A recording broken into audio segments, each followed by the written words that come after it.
Hey, what's going on, y'all? So I'm here with Jordan, and Jordan's a head custodian, so we're gonna kind of share his story, just because he's doing so much for his community and for his school, and I kind of want to just highlight him. He's a very humble person, but I want to highlight him because he does a lot for his school and for the community. Jordan, you're from El Paso, correct? Yes, born and raised Born from and El raised. Paso. And how long have you been a custodian? I've been a full custodian for 7 years total, not including what I am right now. And That's my whole career, 7 okay, years. awesome. And you're already a head custodian. Yeah, so I'm a head custodian. I've been a head custodian at this campus for 3 years. Ah, man, that's powerful, bro. Seeing the youngsters out there like us, man, making a difference, changing the game. Yeah. But all right, y'all. So here's Jordan's story. We're gonna get right into it now. I remember like it was yesterday, man. I was, deer in headlights, looking at the school, just kind of worried, nervous, confused. Yeah. And then you were the first person that I actually met my first year teaching. You were the first person that I met, and the first thing you did was offer to help me. And I was like, what the heck? Like, this guy's so nice, man. So that was pretty cool of you. And then you moved your way up from custodian to head custodian, and you've been killing it, man. I see what you're doing leadership-wise. You actually care about people. You care about students, and I'm really big on sharing a message with schools, telling them that anyone on the campus can make a difference. It doesn't just have to be teachers. It could be anyone. So recently, you reached out to me, and you kind of asked me for a favor. Do you remember what that was? Yeah, so I reached out to you because I overheard a teacher talk about one of her students asking for like a composition book and some supplies that their parents are struggling even to get gas for their vehicle, so that's why he can't get any supplies. So I reached out to you to see if you maybe had an extra backpack or supplies, and you did. So today I'm gonna go take it to the student, and hopefully he accepts it. I'm sure he would, and hopefully it makes his day.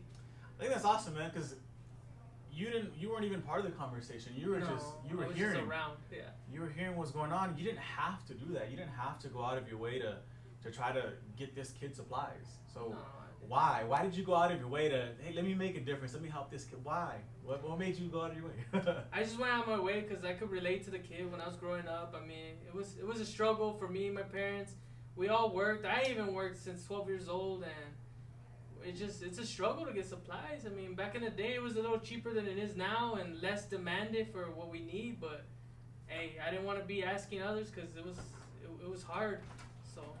Yeah, no, definitely. I think what really kind of like stands out to me, or what kind of hits home with me, is that had it not been for you, maybe this student wouldn't have been prepared for the rest of the semester. Maybe this student would have, maybe been depressed or sad because they didn't have their supplies. So I think you made a huge impact on this kid. And again, my big message for teachers, or for schools really, is that it doesn't have to be just teachers who make an impact. Anyone can make an impact.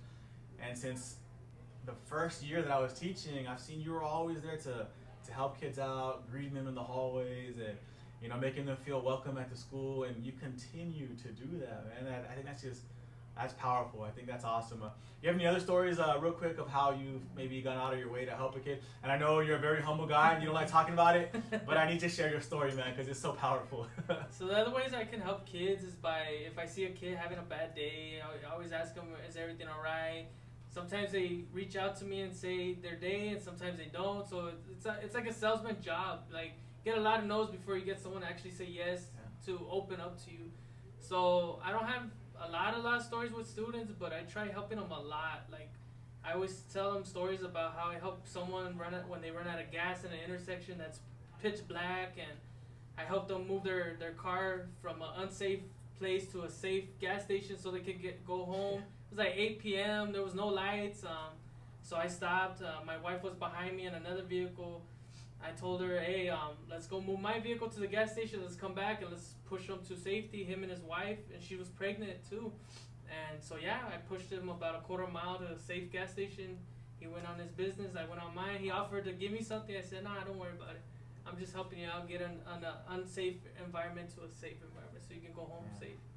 That's awesome, man. Again, you didn't have to do that. I didn't, but it's 20 people, there was like about 20 cars passing, and nobody wanted to offer help. So man, that's powerful. I'm glad I was one of them. And again, Jordan is a very humble person, and he doesn't like bragging about any of this stuff, and he keeps it on the low. But It's I rare. want to kind of let his light shine and show people that we can all make a difference. It doesn't matter what your title is. Everyone can make a difference. It's just up to you if you want to go that extra Anybody. mile. I mean, not just a custodian. Even a student can make a difference. Definitely, especially students, right? And then the last thing, and I'm not the only one who notices that you go above and beyond. A student recently noticed that you go above and beyond, and they asked you if they can do a project about you. So Yes. kind of want to shed some light on that? Yeah, so a kid, I believe the project is who does he think is important in the in the community. So he felt like I was one of the important That's awesome. people, so it felt good, and it happened on Friday. This kid came in, hey, I want to write a profile about you because I feel like you do make an impact in the community. I said, okay, what do I need to do? He said, I just need to walk with you in the morning, lunch, and afternoon. And I was like, okay, well, I there's days that I'm really busy and there's days that I'm really like not so busy. And Friday was kind of busy, so he kind of got a feel of what happened. I had to open a door here.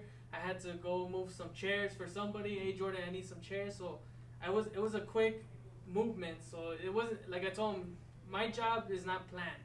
Yeah. Things just happen as it goes, and I just flow with it. So this kid was interviewing you while you were working. Yeah, so he was literally walking, like I felt like he was my assistant, so he was walking with me, asking me questions, what do I do, and what's my favorite part of the job, what's my my bad part of the job. I just told him my worst part of the job is being disrespected.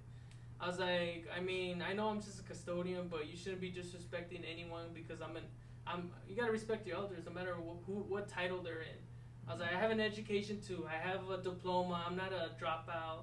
I was like, we're all human beings. I mean, it just depends how you want to treat others. And I think the line you said, I'm just a custodian, I think that's a line we just need to get rid of, man, because custodians do so much. My dad is a custodian as well. Y'all do so much, man, and I've always kind of appreciated working with anyone, really, especially custodians, because you guys make the school function, man. You guys make the school look good. You guys make the school a safe place for kids, and I think you guys deserve more recognition than you get. So I think we're just gonna throw out just a custodian and be proud, man, because you're changing lives, man. You're changing the game. We do what we can as best as we can. That's what we're here for. Definitely. We're here. What my goal is to make people's job run smoother than what it is, even if it's not my job. Like if I hear someone say, hey, we need this moved, okay, we'll get it moved right now. Like we try supplying the demand as soon as it's brought up. And I think going back to your story of the student who was interviewing you while you were working, and he was following you around, or he or she was following you around, I think that's awesome, man, because too many times I've heard, I'm too busy, I can't do that right now. For whatever, it doesn't matter what title it is that we're talking about. But you didn't have that excuse. You said, yeah, hey, let's do it, but let's do it while I'm... I had to multitask, That is freaking awesome, man. I mean, I don't want to blow off this kid, because, I mean, it was an honor, you know? You never hear stories about custodians. You never hear... I even asked him, I was like, hey, when you finish your project, can I get a copy? You know? Like, it threw me off. It threw my day off, because I didn't expect someone to interview me, and I didn't expect to be important to this kid's eye. That's powerful. Like, I didn't know anything about him. He didn't know anything about me, and he still knew what my position was. So he knew, like, let me talk to this guy and see what else he has. And I told him a lot of my other stories. I told him about the same gas station story, and I just told him, be humble, dude. Just be a helpful person. Don't be someone you're not. Just be a helpful person. If you see someone else being bullied, you report it. You do something about it. Don't approach the bully and try handling it yourself. Just report it to someone that could help. You sure you don't want to teach, man? I don't know. I'm lazy in college, so that's why I didn't go to college. But I think we can all learn a lesson from you, man. I think, me especially, you can never use the I'm too busy excuse when it comes to kids. You know, there's a will, there's a way to help these kids out, and I think that's a lesson that a lot of educators can take from you. Anyone in the school building really is that we can never be too busy to help a kid out, man. So that's powerful. You shouldn't be too busy. Something I'm gonna take with me, actually. Like, cause you never know. What if that kid's having the worst day, or something's happening, and you ignore the kid, and then something bad happens? You're gonna be like, you're gonna have that guilty conscience, like, shoot, he was there asking for my help or something, and something happened. God forbid. That's So, powerful. yeah. Well, Jordan, hey, I thank you for what you do, man. No You're problem. making a Thank you. big difference in this community, at this school. I try. So you can continue doing what you're doing, brother, because it doesn't go unnoticed, man. And these kids, I promise you, these kids, 10 years from now, they're gonna talk about you and they're gonna remember you, man. So you're on the road to leaving a legacy. Yeah. So keep Hopefully. it up, brother.